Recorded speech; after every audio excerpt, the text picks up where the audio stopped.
Good evening, Ruskin enjoyers. I hope you're doing all right. So, as you can see right here, it's 9 o'clock in the evening. It's the 18th of December, and I have seen a very interesting development on the Rust Workshop, and I thought, you know what? We could talk about this.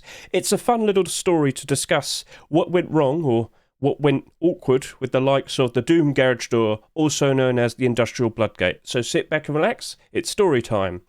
So, as you can see right here, I'm on the main Rust Workshop page, and right now I'm looking at all the newest Rust Workshop skin submissions that have been appearing over the past few days, and of course today. So just to keep you informed, we have one more Christmas Rust Store this week, this Thursday. That'll be week 2, and then after that we're back to normal. No more Christmas themed skins, so get a good look at all of these. But there's one particular skin that I've noticed right here, where we're going to be, basing our talk about. So as you look at the likes of... this is my new list for the Rust Workshop skin checks. Be prepared for that tomorrow.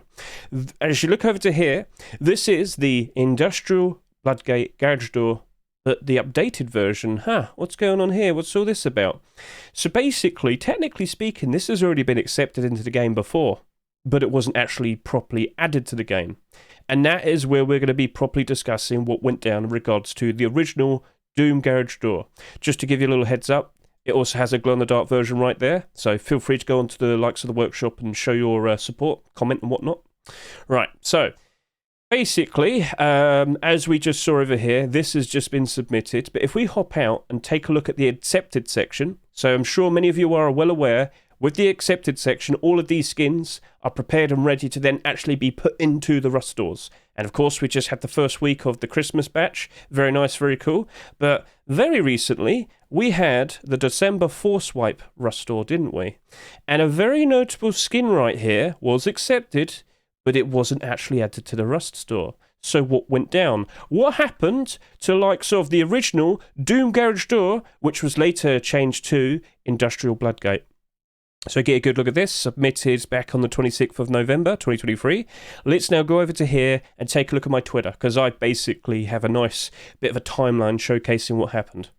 So, yeah, if you want to stay up to date in regards to Ruskin information and interesting details such as, when I retweet out all the people, all the skin creators putting out their works, feel free to look at the description for my social media. But as we hop over to here, this is where we start. So basically, about 2 weeks ago, before the Forcewipe came out, the Forcewipe update for December 2023, all the skins for that next Rust store, they are accepted early. So early that it was basically 1 day before. So there's plenty of time to go take a look at these skins and get a good idea of how they look and whatnot. And yes, this is the same Rust store that had the likes of the Legacy Kevlar face mask. That managed to stay in. That's the funny thing, but we won't talk about that. We're here to talk about what happened to this. So yes, it was accepted, but it wasn't added. So what went wrong? Well, basically, as I said, many people had the opportunity to hop into the game, and if they have the tools to be able to do so, bring it into their special servers and take a look at all the skins. Problem is, with the likes of that garage door right there, it had a very notable detail. It was incredibly transparent. So, I put this tweet out, and I questioned it. Because it wasn't only the garage door, it was also the face mask, but, garage door got all the attention. So, with that very lovely image provided by Mr. Sloth on my server, thank you again, sir, we got a lot of responses. I'm not a person who usually gets over 1,000 views with my tweets, but that ended up getting almost 30,000, and it went worldwide. I had people from Japan commenting on this. Anyway, so, with what we have right there, a lot of people were very upset. And I'm pretty sure it's not too hard to understand why. Look at how much visibility you have right there. And to all the people that will sit there and say, but Hedge, it goes both ways. On both sides, people can see through the same thing. You are correct. But the person who's actually inside the base and owns the base, they can use a spray can. They don't have to have that always like that. It could be just a regular garage door. But if they're worried about, oh no, maybe there might be some door campers or something, whip out the spray can, quickly change it, look around, everything's safe, I can go outside. Simple as that. All right? Treat it more like a tool.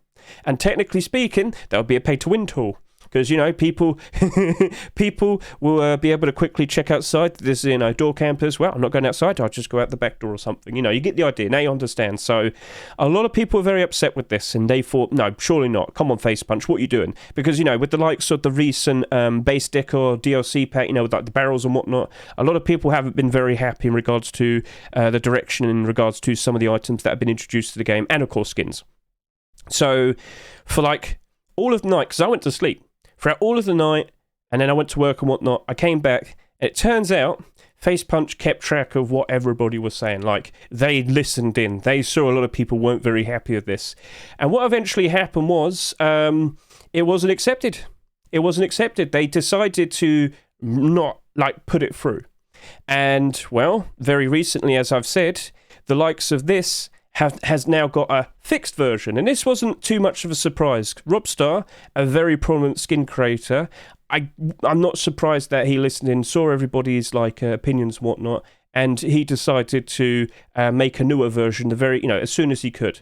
So for the past 2 weeks, it's just been Christmas submissions, but now we're returning to the regular non-Christmas themed skins.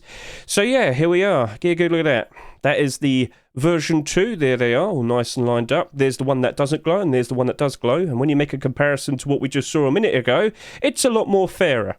So, do you still happen to like design and whatnot? Feel free to go ahead and show your support to the skin creator, Mr. Robstar.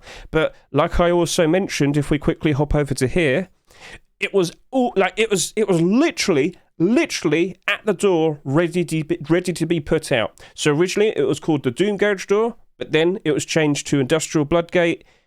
Literally about to go through, but apparently there's a situation in regards to apparently Facepunch didn't actually like bring it into the game and check it themselves, which of course is awkward. But yeah, that happened.